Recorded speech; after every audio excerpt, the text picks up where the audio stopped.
Good morning, সুপ্রভাত। সবাই কেমন আছো? আশা করছি সবাই খুব ভালো আছো। গ্রামের কন্যার নতুন একটি পর্বে তোমাদের সবাইকে অনেক অনেক স্বাগত। আজ আবার একটা নতুন ব্লগ নিয়ে হাজির হয়েছি তোমাদের সামনে। আর সকাল সকাল ঠাকুর দর্শন করিয়ে দিলাম তোমাদের। একটু ভালো করে দেখে বলো তো বন্ধুরা, এই সিংহাসনটা ঠাকুরদের কেমন লাগছে আজকে? তোমাদের বাড়ি কোথায় গো? হ্যাঁ, ও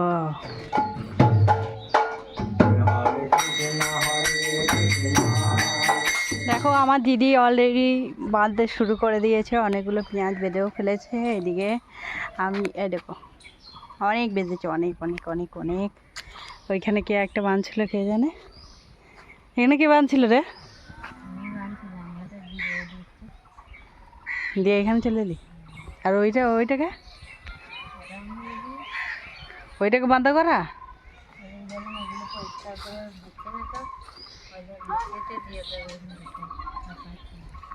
চলো এবার আমরাও মানে আমিও পেঁয়াজ বাঁধবো। ওই রকম তাড়ি করতে হবে। চলো বেঁধে নিই, বক বক না করে। কাজ করতে করতে দিদি এখন ক্লান্ত হয়ে গেছে। ইনস্ট্যান্ট এনার্জির দরকার, ওই জন্য ভাইকে তুলেছে বেল পাড়তে। পাকা বেল পেড়ে এখন শরবত করা হবে। নড়া দে, তাহলে পড়বে। দেখ ফাঁকা বেলগুলো। বাবা, বেল গাছে আবার ভালো করে বসবি।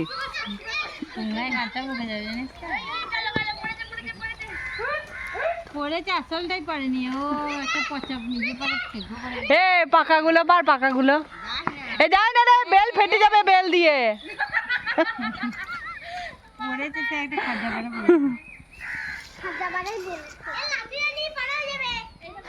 সামনে দিয়ে হেঁটে চলো।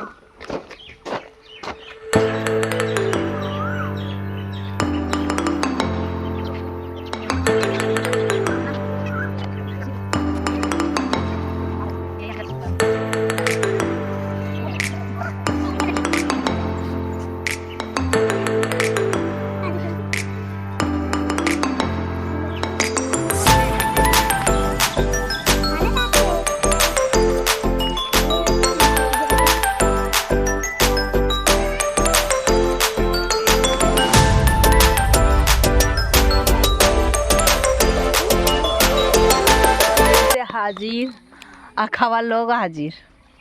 বললেই নি কিছুই।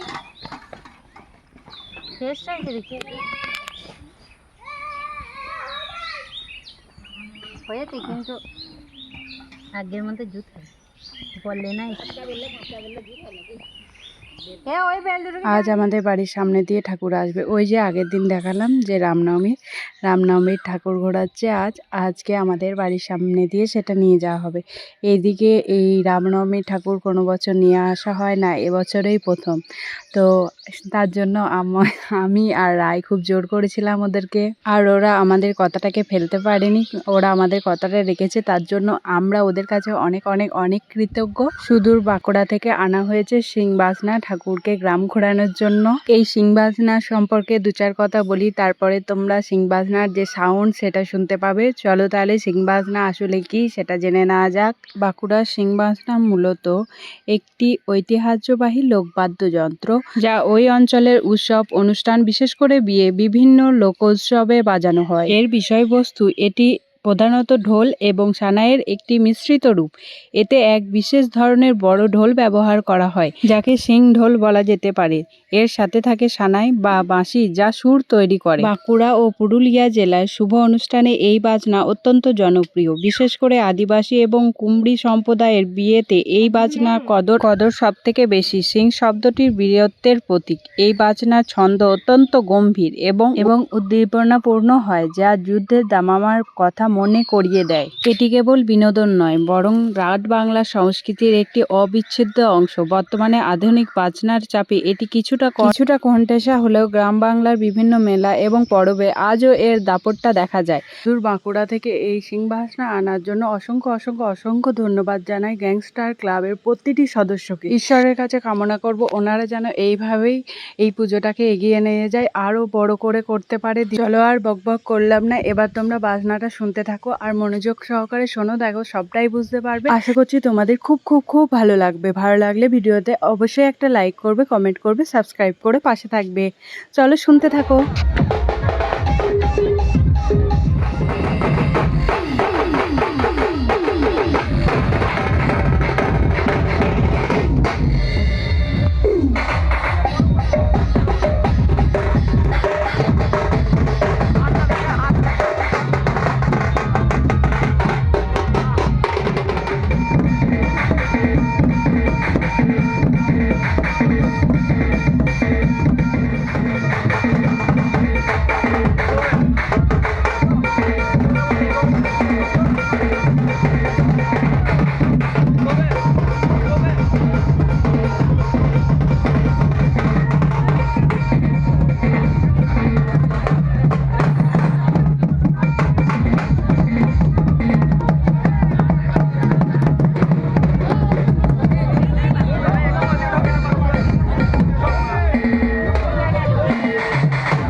Watch your brown.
চলো তাহলে ভিডিওটা আজ এখানেই শেষ করছি। দেখা হচ্ছে পরবর্তী একটি নতুন পর্বে। সবাই ভালো থাকবে, সুস্থ থাকবে, সাবধানে থাকবে। আজকের মতো এখানেই শেষ করলাম। Tata, bye bye. আবার ফিরে আসছি কাল। টাটা, সবাই ভালো থাকো।